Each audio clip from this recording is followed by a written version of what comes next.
Assalamualaikum warahmatullahi wabarakatuh. Halo teman-teman, perkenalkan saya Fariha Ramadhani dan teman-teman saya Khulasatul Diana dan Sofia Mediana akan mempresentasikan sebuah makalah tentang studi hadis. Di makalah ini kami akan membahas hadis tentang materi dakwah dan hambatan dalam berdakwah. Mari langsung saja kita masuk ke pembahasan yang pertama, yaitu tentang materi dakwah. Materi dakwah adalah isi pesan atau materi yang disampaikan dari da'i kepada mad'un. Sumber utamanya adalah Al-Quran dan Al-Hadis. Pada dasarnya, materi dakwah Islam tergantung pada tujuan dakwah yang hendak dicapai. Namun, secara global dapat dikatakan bahwa materi dakwah dapat diklarifikasikan menjadi 3 pokok, yaitu yang pertama, masalah keimanan atau akidah. Akidah dalam agama maksudnya adalah berkaitan dengan keyakinan, bukan perbuatan. Sedangkan aspek akidah adalah yang akan membentuk moral atau akhlak manusia. Oleh karena itu, yang pertama kali dijadikan materi dalam dakwah Islam yakni masalah akidah atau keimanan. Orang yang memiliki iman yang benar atau hakiki akan cenderung untuk berbuat baik dan akan menjauhi perbuatan yang tercela. Iman inilah yang berkaitan dengan dakwah Islam, yakni amar ma'ruf nahi mungkar, yang dikembangkan dan akhirnya menjadi tujuan utama dari suatu proses dakwah. Masalah yang kedua ada masalah keislaman atau syariah. Syariah dalam Islam adalah berhubungan erat dengan amal lahir atau nyata dalam rangka menaati semua peraturan atau hukum Allah guna mengatur hubungan antara manusia dengan Tuhannya dan mengatur pergaulan hidup antara sesama manusia. Masalah-masalah yang berhubungan dengan masalah syariah bukan saja terbatas pada ibadah Allah, akan tetapi masalah-masalah yang berkenan dengan pergaulan hidup antara sesama manusia diperlukan. Contohnya seperti hukum jual beli, berumah tangga, warisan, kepemimpinan, dan amal-amal soleh lainnya. Demikian juga larangan-larangan Allah seperti minum minuman beralkohol, berzina, mencuri, dan sebagainya. Dan yang ketiga adalah masalah mudi pekerti atau akhlakul karimah. Akhlakul karimah atau akhlak mulia atau terpuji, yaitu suatu sikap yang baik sesuai ajaran agama Islam. Seseorang yang memiliki akhlakul karimah maka akan disenangi oleh sesama manusia. Bahkan tidak hanya itu, jika seorang berperilaku sesuai dengan ajaran agama Islam, maka sudah pasti baik di mata Allah dan kelak nanti akan masuk ke dalam surga bersama Nabi Muhammad SAW. Masalah akhlak dalam aktivitas dakwah sebagai materi dakwah merupakan pelengkap saja, yakni untuk melengkapi keimanan dan keislaman seseorang. Meskipun akhlak ini sebagai pelengkap, bukan berarti masalah akhlak kurang penting dibandingkan masalah keimanan dan keislaman, akan tetapi akhlak adalah sebagai penyempurna keimanan dan keislaman tersebut. Oke, yang selanjutnya yaitu hambatan dalam berdakwah. Hambatan dalam berdakwah adalah segala macam rintangan yang menghalangi seseorang dalam menjalankan proses dakwah, yaitu menyampaikan pesan-pesan agama kepada orang lain. Hambatan dalam dakwah ada 2, yaitu faktor internal dan juga faktor eksternal. Yang pertama yaitu faktor internal. Hambatan dakwah secara internal yaitu berupa problem atau hambatan-hambatan dakwah yang bersumber dan berasal dari lingkup internal kaum muslimin itu sendiri. Contohnya, tentang menurunnya kualitas ilmu seorang dai, tentang kesesuaian metode penyampaian dakwah, dan juga penyampaian materi dakwah pada mad'u. Di sini kami akan menjelaskan hadis tentang kesesuaian penyampaian materi dakwah pada mad'u. Bismillahirrahmanirrahim. An Abi Hurairah radhiyallahu an qala su'ila Rasulullah sallallahu alaihi wasallam ayyul a'mali afdal? Qala imanun billahi. Qala thumma madha? Qala al-jihadu fi sabilillahi. Qala thumma madha? Qala hajjun mabrur. Rawahu Muslim. Yang artinya, dari Abu Hurairah radhiyallahu an berkata bahwa Rasulullah Shallallahu alaihi wasallam pernah ditanya, amal apa yang paling utama?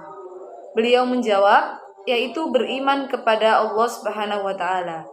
Dia bertanya lagi, kemudian apa?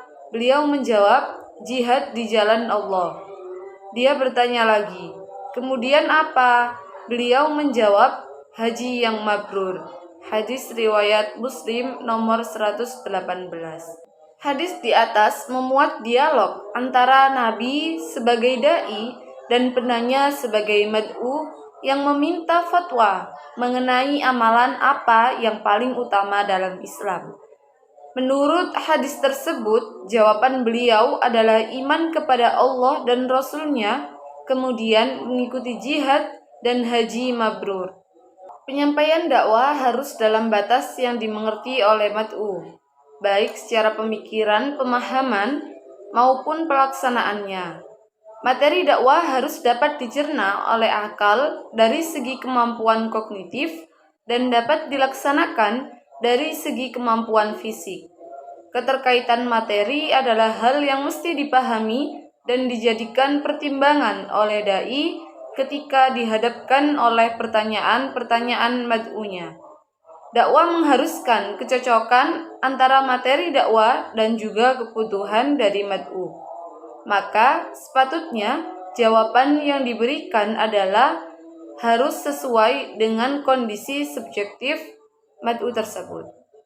Yang kedua yaitu faktor eksternal.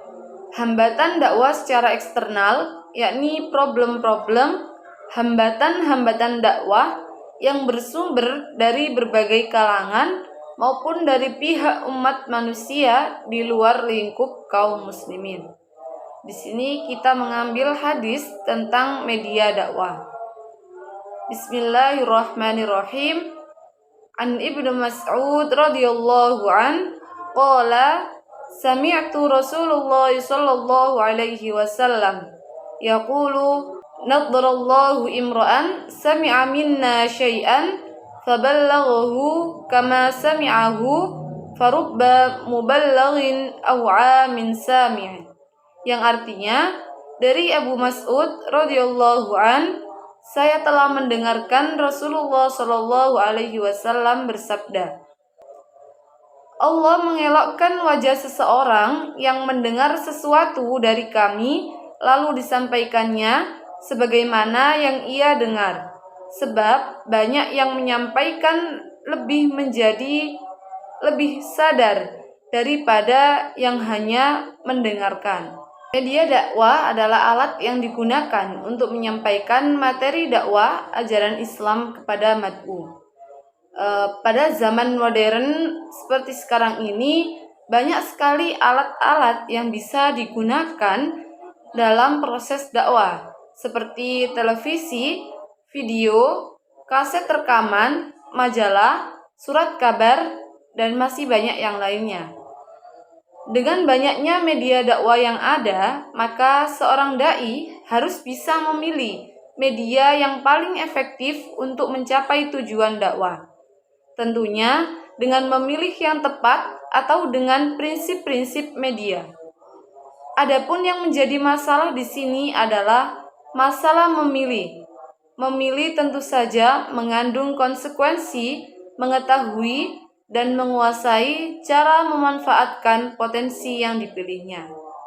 Selanjutnya saya akan menerangkan tentang cara mengatasi hambatan-hambatan dalam berdakwah. Meskipun dalam berdakwah ada banyak sekali yang namanya hambatan, tetapi hambatan tersebut dapat diatasi dengan berbagai macam pendekatan. Yang pertama ada pendekatan personal. Pendekatan personal yaitu diartikan sebagai pendekatan secara langsung. Jadi antara dai dan mad'u langsung bertatap muka sehingga materi yang disampaikan oleh si dai dapat mudah diterima oleh si mad'u. Yang kedua, pendekatan melalui pendidikan.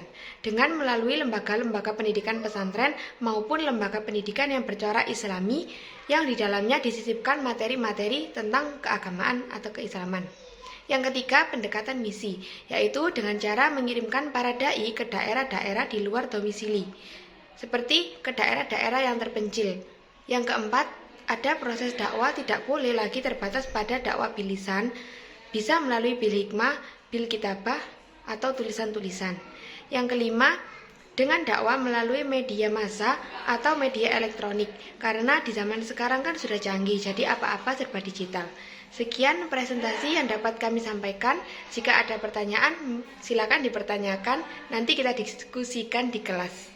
Sekian, wassalamualaikum warahmatullahi wabarakatuh.